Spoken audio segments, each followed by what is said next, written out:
Hello fans of anime, manga, and fans of well-developed characters and superbly crafted universes. Did you recognize yourself? So you may be watching or reading Eden Zero. And so you know the characters of Shiki, Ziggy, and Rebecca. Warning! This video contains spoiler. So if you are not up to date on the manga and have not read the last chapter, I advise you to go read all of this before listening to my theory. First and foremost, I would like to thank Naga, whose help was invaluable in putting the pieces together and analyzing everything. You already read the title? Today I'm going to explain to you why I think Ziggy is actually future Shiki. First argument, the eyes. If you've read the last chapters, surely you know that Shiki has lost an eye. Mashima definitely leaves him no time to breathe. Will he find it in the future? It is not certain. In my opinion, it will not be, because Rebecca will probably not go back in time for that. This is not a life and death situation. Additionally, in this manga, the technology is advanced enough to be able to offer Shiki a robotic eye, perhaps the first of many mechanical elements that will one day constitute our hero's body. Moreover, in chapter 165, Shiki is seen with a bandaged eye, further proving that he will keep this one the way it is. But what is the connection? It is very simple. Almost every time he appears, Ziggy only has one eye. In any case, a glowing eye.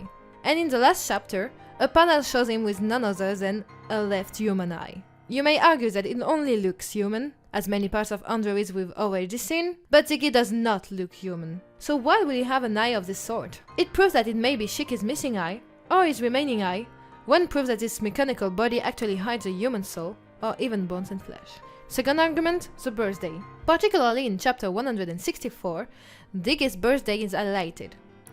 He had already spoken about it a few chapters before, but there he says bluntly that he wishes the heroes could celebrate his birthday by dying in the explosion of the 20,000 bomb. In theory, these bombs should kill the characters seen here, including Shiki. But why would he be transferred to a mechanical body if he died?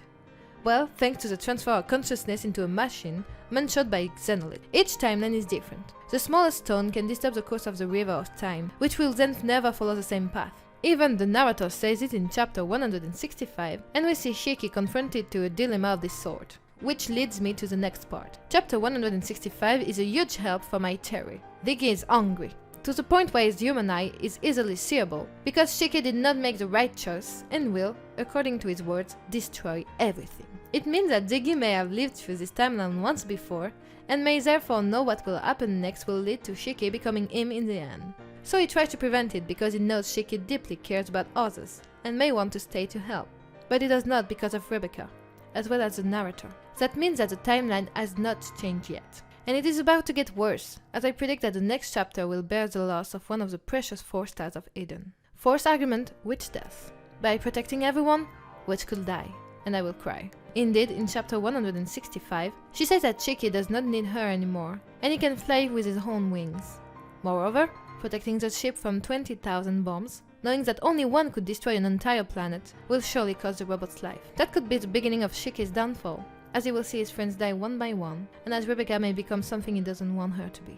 Very early in the manga, we are teased about the death of Rebecca and Shiki. Remember, 2 robots explore a planet in the future, found big cubes with the name Eden Zero, and 2 skeletons. This does not necessarily concern the current timeline, but it is an event that is part of the various chronologies, and it further validates the theory of the multiple possible futures in this work, which in the end is only one timeline that interacts and sometimes intertwines with others much darker. Remember, Mashima told us that time did not matter in this manga, through his narrator. Fifth argument, Rebecca has a chronophage. As she tried to change the future, Rebecca might become a literal monster.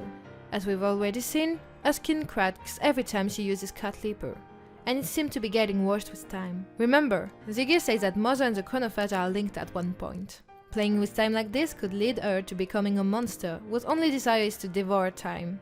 After all, this is an overpowered ether gear, and one that could be dangerous. Giving serious consequences to the use of such a power would be interesting. This theory will also involve the transformation of Shiki into Ziggy, who, in order to save Rebecca, would rather kill her than see her become a heartless monster once again. That would be the last step of his downfall, but this theory is to be confirmed in next chapters. Either way, all of these theories have one thing in common: the transfer of Shiki consciousness into Ziggy's body.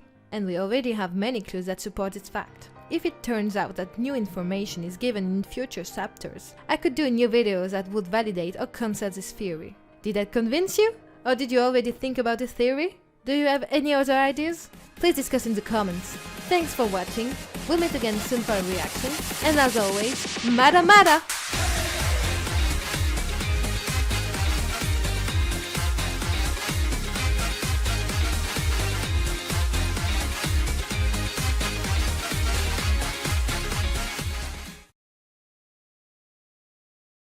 Or even bones and flesh at some point. Ah, elle est dure! Or even bones and flesh at some point. Là. Ah! Flèche! Ah! Checky! Checky! And we see checky. J'y arrive pas avec ce mot, c'est pas possible! La la la la la! J'en ai marre!